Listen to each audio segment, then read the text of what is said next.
வணக்கம். இன்றைக்கி நம்ம பார்க்க போகிற சமையல் ஒரு அருமையான மாங்காய் மண்டி எப்படி செய்யலாங்கிறத பார்க்கலாம். ஒரு பேன் எடுத்துக்கலாம். இதுக்கு தேவையான அளவுக்கு எண்ணெய் சேர்த்துக்கலாம். நல்லெண்ணெய் சேர்த்திங்கன்னா நல்லாயிருக்கும். எண்ணெய் சூடானதும் 1 டீஸ்பூன் கடுகு, 1 டீஸ்பூன் உளுந்து, கொஞ்சமாக 2 வெந்தயம் சேர்த்துக்கலாம். அதே மாதிரி கொஞ்சமாக சோம்பு சேர்த்துக்கோங்க. கருவேப்பிலை சேர்த்துக்கலாம். 2 வரமிளகாயை சேர்த்துக்கலாம். இது கூடவே ஒரு கைப்பிடி அளவுக்கு வெங்காயம் சேர்த்துக்கலாம். நான் வந்து பெரிய வெங்காயம் தான் எடுத்துருக்கேன். சின்ன வெங்காயம் சேர்த்துக்கிங்கன்னா நல்லாயிருக்கும்.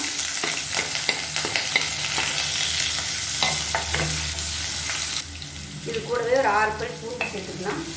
அதோட காரத்துக்கு ஏற்ற மாதிரி பச்சை மிளகா சேர்த்துக்கலாம். நான் வந்து ஒரு 10 பச்சை மிளகா எடுத்துருக்கேன். நல்லா கீறிட்டு சேர்த்துக்கோங்க. முழுசாக சேர்த்துக்கோன்னா 2 கீறிட்டு சேர்த்துக்கலாம். இதோட பெருங்காயம் கொஞ்சமாக சேர்த்துக்கலாம்.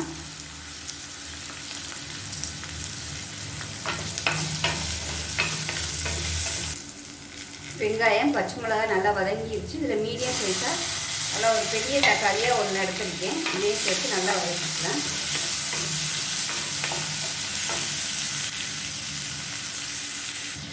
உப்பு கொஞ்சமாக சேர்த்துக்கலாம். அது கூடவே மஞ்சள் தூள் கொஞ்சமாக சேர்த்துக்கலாம்.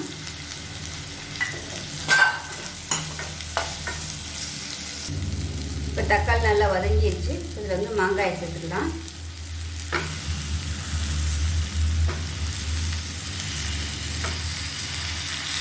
மாங்காயை சேர்த்து நல்லா ஒரு பருப்பு விட்டுக்கலாம்.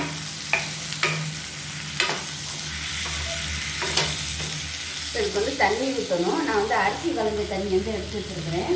நல்லா கெட்டியான அரிசி களைஞ்ச தண்ணியாக எடுத்து வச்சுக்கோங்க. இதை சேர்த்துக்கலாம்.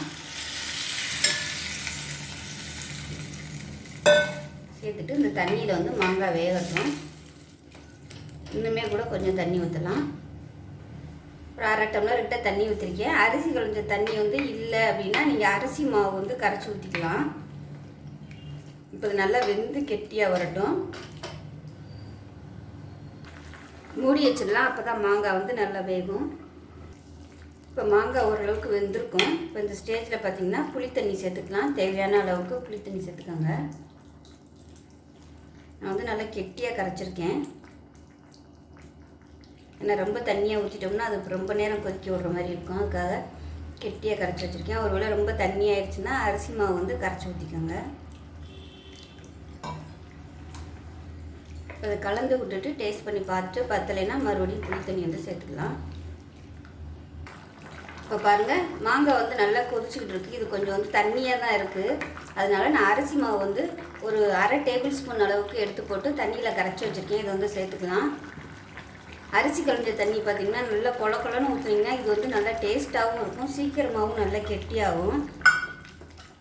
இப்போ கலந்து விட்டுட்டு கொதிக்க விட்டுக்கலாம். இது கொஞ்சம் அப்படியே கெட்டியாக இருந்தால் தான் நல்லாயிருக்கும். தண்ணியாட்டம் ஓடிச்சுன்னா நல்லா இருக்காது. அதனால் அட்ஜஸ்ட் பண்ணிக்கிட்டு நீங்கள் அரிசி மாவு வந்து கலந்து சேர்த்துக்கோங்க. அதை வந்து கொதிக்கட்டும். இப்போ பாருங்கள், மண்டி வந்து நல்லா கெட்டியாயிருச்சு. இந்த ஸ்டேஜில் விருப்பம் இருந்தால் நீங்கள் வந்து வெல்லம் சேர்த்துக்கலாம். நான் வந்து 1 டீஸ்பூன் அளவுக்கு சர்க்கரை சேர்க்குறேன். சர்க்கரை வெல்லம் எதுனாலும் சேர்த்துக்கலாம். நான் புளியெல்லாம் ஊற்றிருக்கிறனால அந்த டேஸ்ட் வந்து நல்லா எடுத்து கொடுக்கும். அவ்வளோதான், அமர்த்திடலாம். ஆறுச்சுன்னா கொஞ்சம் நல்லா கெட்டியாக வந்துடும். சாம்பார் சாதத்தோடு தொட்டு சாப்பிட்றதுக்கு அருமையாக இருக்கும். சாதத்துலேயும் போட்டு பரட்டி சாப்பிட்லாம். ஸோ அருமையான இந்த மாங்காய் மண்டியை செஞ்சு பாருங்கள். செஞ்சு பார்த்துட்டு எப்படி இருந்துச்சுங்கிறத சொல்லுங்கள். வீடியோ பிடிச்சிச்சின்னா லைக் பண்ணுங்கள், கமெண்ட் பண்ணுங்கள், சேனலை சப்ஸ்கிரைப் பண்ணுங்கள், பக்கத்தில் உள்ள பெல் பட்டனையும் ப்ரெஸ் பண்ணுங்கள். நன்றி.